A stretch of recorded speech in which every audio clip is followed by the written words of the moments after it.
Hello, everybody. Welcome back. This is Jeff Stanislow, and you're listening to another episode of Let's Go Low here on AM 820, the Big 8 in Tampa. We are picking up on our conversation from the last segment with our special guest, Brittany Lincicome. And Brittany, we talked a little bit about your career and some of the wins, some of the majors, the Solheim Cup, and what have you. And we were talking a little bit about, what you're doing now as being semi-retired, not retired. You're still playing. You got a tournament coming up. You're going to play in the Chevron. I'd like to know a little bit more about that. But also you're doing a lot in the community for kids and fundraisers and things of that nature. Let's talk a little bit about that. Well, but let's first start with the Chevron. You're going to compete in a major coming up here pretty soon. Yeah, so I play golf only on Fridays, so you can only imagine how this is going to go. But it's just fun. It's still in my blood. I still want to be out there. They have a junior legacy pro-am the Sunday before, so I'll go out and do that and help the kids. And then we have a past champions dinner, I think on Monday or Tuesday. So that's always a good time to see old friends and catch up. And then I might as well stay and play in the tournament. I'm going to be there. So we'll see how it goes. But it's fun to kind of still be inside the ropes and feel the pressure and everything going through your veins. It's just, I can't cold turkey and just stop playing altogether since I've done it for 22 years now. Fantastic. When is the Chevron this year? It's coming up next week. So I leave this Saturday. I think it's the 18th. So yeah, it's a few days away, which I should probably start practicing. I would imagine a lot of you mentioned that you get to see some friends that you probably golfed with and competed over the years. Mm-hmm. And then they have the Pro-Am where you can work with the younger generations of female golfers, trying to make their way to the LPGA. That is such a fantastic story.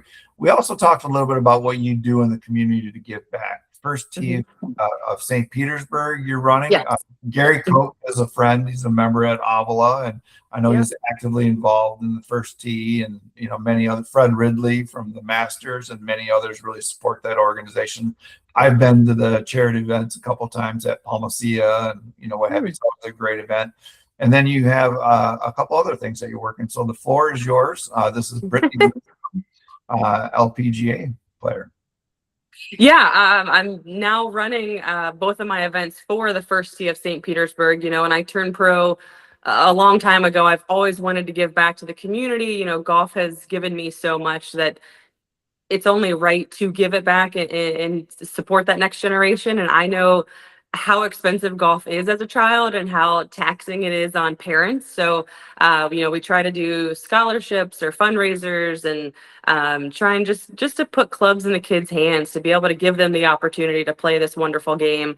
It's just a cool organization. It's just down the road from my house. So it just totally made sense. And I think this last one was our 19th year. So we're coming up on 20 years, which is pretty incredible. But again, just wanting to get every child involved with the game of golf, and the first tee of St. Petersburg really does that. That's fantastic.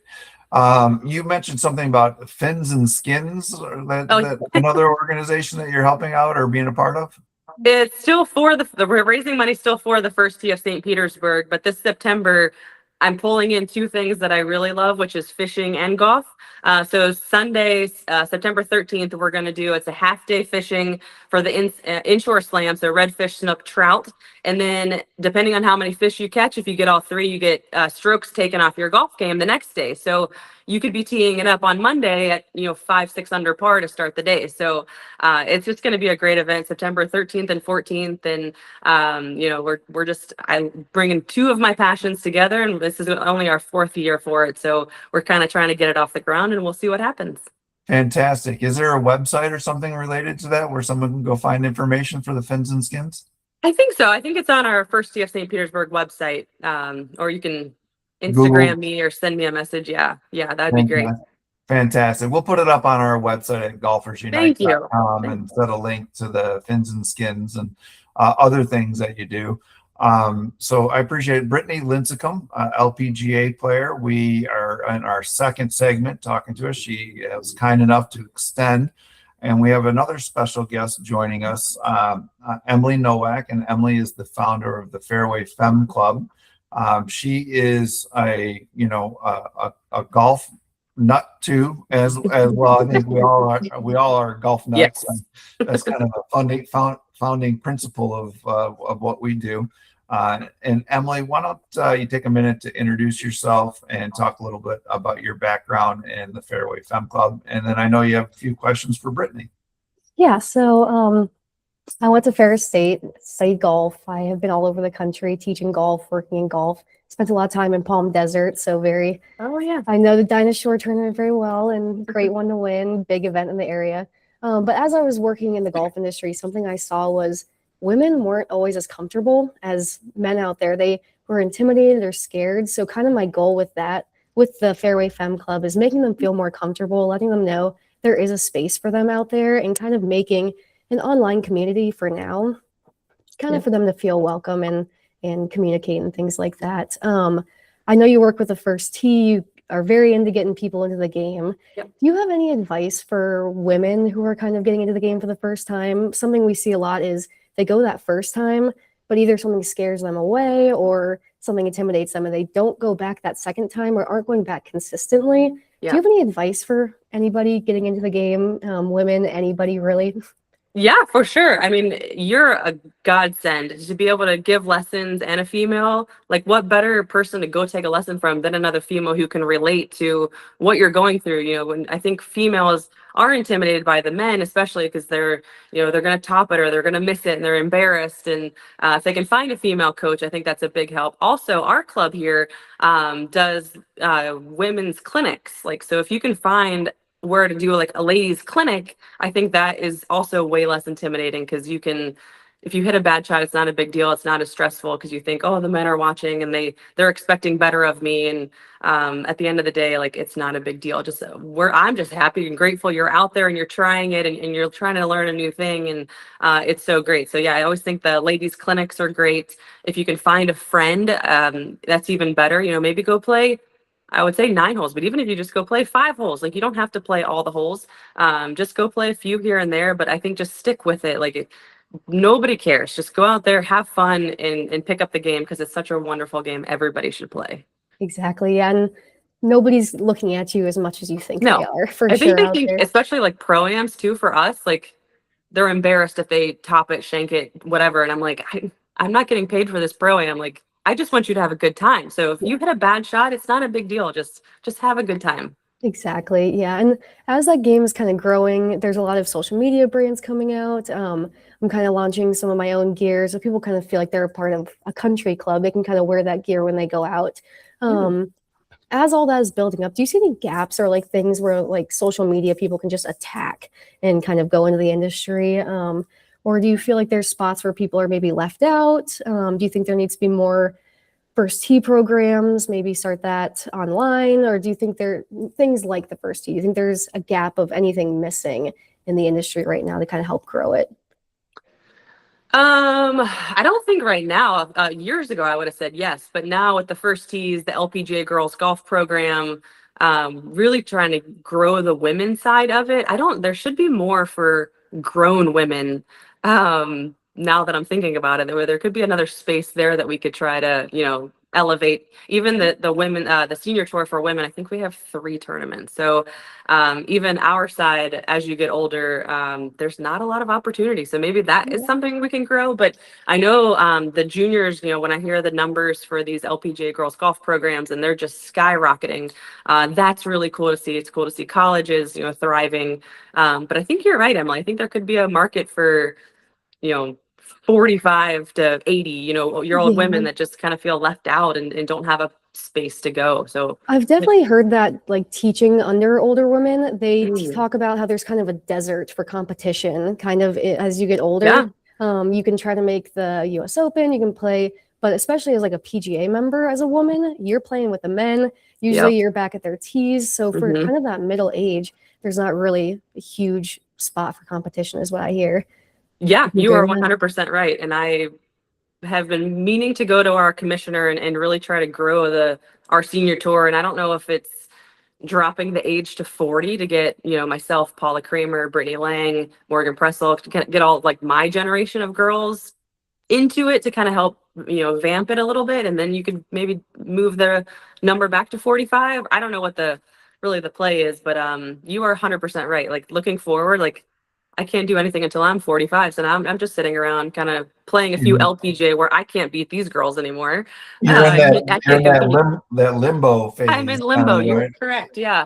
This is Jeff Stanislow. You're listening to Let's Go Low here on AM 820, brought to you by Golfers Unite. And we're talking with Brittany Lincicome, LPGA Pro, and Emily Nowak, who is bringing a brand on, designated online community and some brand apparel for women. And we're talking about some gaps in the market and some opportunities. And I think one of the things that you mentioned early on is just being intimidated, Emily and Brittany, as maybe a woman who is now in her 30s and wants to pick up golf.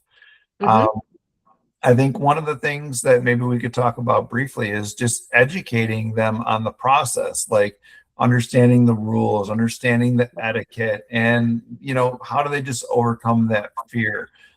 Thanks for joining us again. But I'll let Brittany, what do you think you would do if someone's, maybe, 35 or 40, your kids are a little bit older and her husband's playing golf and she wants to go play golf? What would you recommend her to do? Yeah, I mean, if you can find a female coach, I think that's very helpful. If you find other friends to go play with, that's the 9 and dine or 9 and wine, I think some ladies call it. That's always fun. But just go to the driving range, hit some balls, see how it goes. And I think the biggest thing, one practice swing and just play fast. If you miss it a few times, just kind of pick it up and move forward and go do it again. Like it's a great game and I encourage everyone to do it, but it is scary, I'm sure, getting into it. So go to Top Golf or just go to the driving range or putting green and just try it. You don't ever know what's going to happen. But I think if you can find a female coach or find a friend that does it, I think that'll be way less intimidating to try. Emily, what are your thoughts on that? Yeah, I agree. I think the group setting is the way to go, and that's where we find women the most comfortable.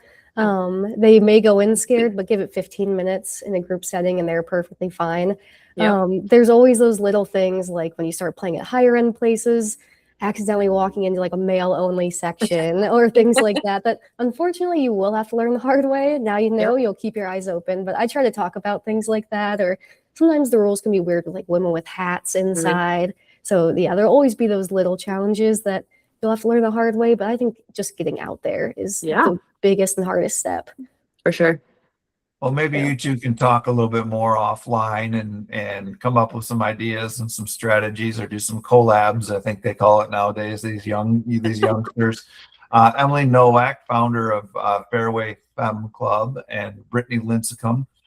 Emily, if someone wanted to find out about your apparel and your content relating to helping to support women in golf, how would they do that? Yep, I'm on all social media at Fairway Femme Club, and I have YouTube where I post a lot of women's golf history, touch on etiquette, things like that. So Fairway Femme Club on all socials. Fantastic. Brittany, as we kind of continue here, we got a couple more minutes. What would you like to see going on in the game of golf in general? I mean, there's so much discussion and controversy about the LIV and the PGA. You even mentioned the senior LPGA doesn't have enough events. You read it, you're in it, your network is in it. I mean, if there's something that is on your mind that you think, hey, this needs to happen for the better of the game of golf, what are some of your thoughts that you could wave a magic wand and think you would make golf better? I mean, especially the LPGA is such in a great spot. When we had Mike Wan, he crushed it. And now our new Craig Kessler, he's doing a great job, even though he's new. We have 32, 33 events on the schedule, which is crazy. The majors have really stepped up their game, doubled the purses, which is incredible. I would love to be a rookie now. But just to see it continue to grow, we're not asking for equal pay as the men. We're just trying to bridge that gap a little bit. And you see, with Rory winning or, see their checks and our checks, it's like, Yikes. We have a long way to go, but we're getting better. So just kind of bridging the gap a little bit there. And we have so many great players. You know, when I came on tour 100 years ago, you know, 2 over par made the cut every week. And now it seems 2 under pars making the cut every week. So the quality of golf is so much better. We still have a few events on the lower side of the pay. You know, maybe those could even transition to the Epson Tour to give them a little bit of a bigger purse to play for. Definitely want to see the senior tour grow, because obviously I'm going to be there in a few years and would like somewhere to go play when I'm, you know, done. It's hard to shut it down again, cold turkey, and not have anywhere to go play. So that would be really cool to see. But in junior golf, I mean, it's thriving and doing well. So I think golf all in all is really in a great spot. Yeah, golf is hot right now. Brittany Lincicome, thanks for joining us.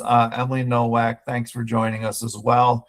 What a great episode of the Let's Go Low show here on AM 820, brought to you by Golfers Unite. We'll put this episode up on our website, golfersunite.com. And the sponsor, thank you for amac.us and our friends at Back Nine Golf Carrollwood, which is opening up the 1st of May. What a great time. And I would love to have you back, Brittany and Emily as well. Thank you very much. Yeah, thank you. Thank you. Thank you, Brittany.